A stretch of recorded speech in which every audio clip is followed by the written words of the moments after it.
ራሻ የኢትዮጵያን የቀድሞ ሰራዊት ከዩክሬን ጋር ባላት ጦርነት ዲፕሎይ ልታደርግ እንደሆነ አንድ ሚዲያ ዘግቧል። ኒውስ አዲስ ይባላል።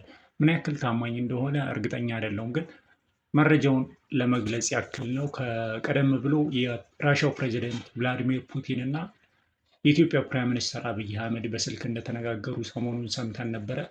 ይህ ሚዲያ እንደሚገልጸው ከሆነ በዚህ ጉዳይ ላይ እንደተነጋገሩ ነው የገለጸው።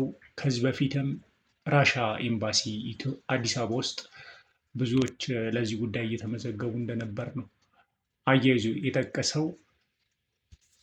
ከዚህ ጋር ተያይዞ ግን የኢትዮጵያ መንግስት በዚህ ጉዳይ ላይ ምንም ያለው ነገር የለም።